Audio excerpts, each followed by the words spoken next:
Hi everybody, my name is Billy Sheehan. You're watching me right here on guitar.com. Visit my website if you like, www.billysheehan.com, SHEEHAN. I got a new record coming out in August on Favored Nations called Compression. I have to warn you, I sing on every song, but it's myself playing bass, playing guitar, programming most of the drums. Terry Bozzio was kind enough to come in and blaze through 2 tracks with me, and also Steve Vai on a guitar solo on a song, Amazing Steve Vai, and hope you enjoy it, and I'll see you around.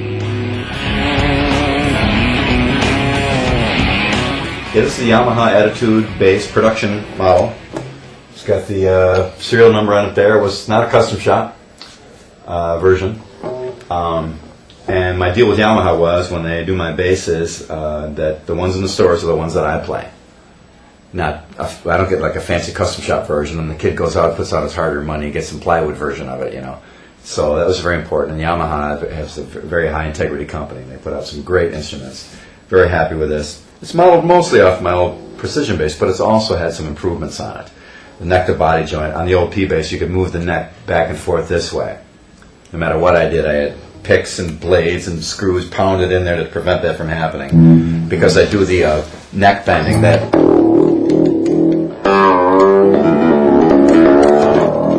thing that would always drive that neck, move the neck in the joint all the time. So we did a whole different joint where it bolts from the back, and also there's a tongue on the neck that goes underneath this pickup, which is bolted on underneath too, so it doesn't move at all.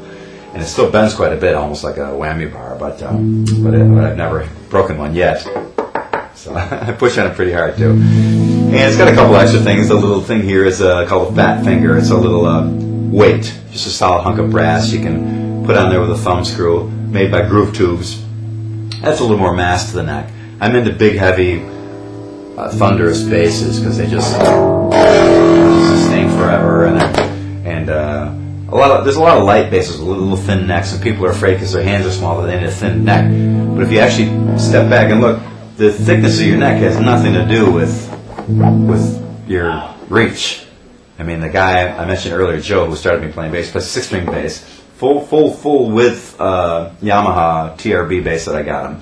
Little guy, was about 5'6", maybe 5'4", little small hands, all over the place, and I almost never have to do this move. Rarely do I have to do that in a song. So that your reach is, if it's more than 3 frets, you're ahead of the game, but you don't need much more than that. So a lot of people get afraid of a big fat neck. So on this bass, I had to do the fattest neck that they let me do on it, so they know they could still sell some of them. And then I put this on there as a little bit of an additional weight. Some of the early times in the studio, I'd clamp a vice grip onto the headstock, just for an extra mass. And then also have the D tuner on it, which is the drop down to a low D, which is super essential, especially the fact that it's not a 5-string or 6-string bass. Get the low notes easier. And I did one other fancy thing on this bass that I added on my own, which is the fancy lights, which are Sims in London. They do this on instruments. I came in, they had blue LEDs, and they had just come out, blue LEDs, so had just been developed over the last few years. And I said, I got to have that. So it also has a laser pointer on it, too, so when you see an attractive young lady in the crowd, you can kind of, shooting out from the end here, you can point her out and give her your regards. Do I see some scalloping up on the neck up there? Yeah. This is 1, 2, 3, 4, 5 frets or scallop. Also, these frets from here on are smaller frets than the other frets. Just a little bit more accuracy up on the high end, because the bigger the fret, the wider the spot is the string lands on. The smaller the fret, the smaller the spot, the more accurate it's going to be to the center. So I actually I did that on my old P bass, so I adapted it to this too, where the last few frets are smaller frets. And then when just to be able to get underneath that, to get that to get up there. So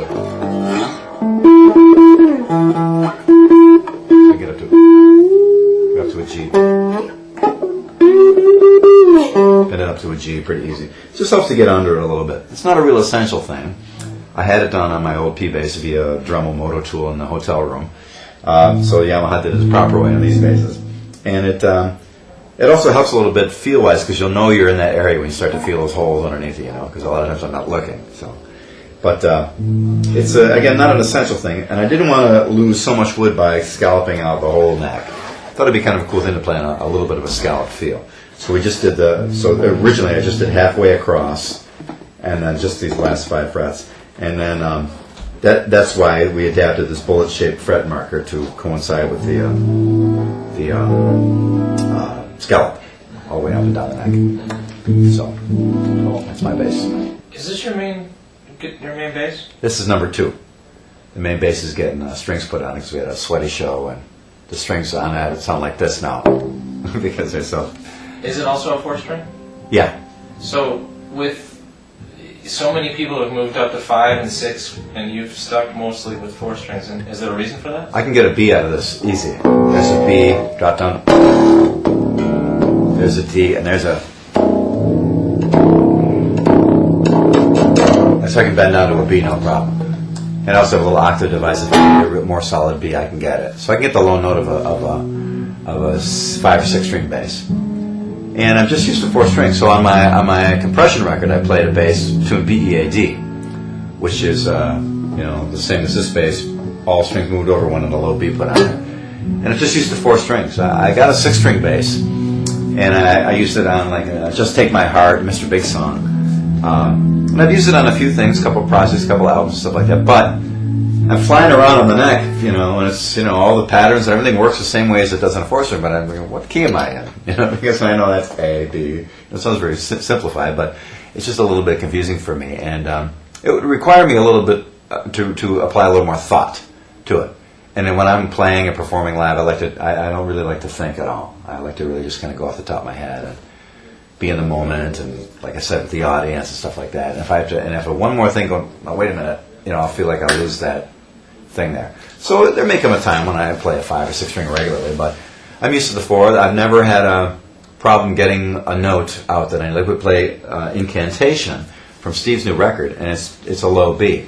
And I have an EBS octave pedal, which gives me a solid as a rock low B off of this B here, and it's overwhelming, the low notes. So there's ways to get around it. Mm-hmm. And if I would have started on 5 or 6 string, I probably would be playing that now. But I've started on 4, and 30-some years of getting used to this.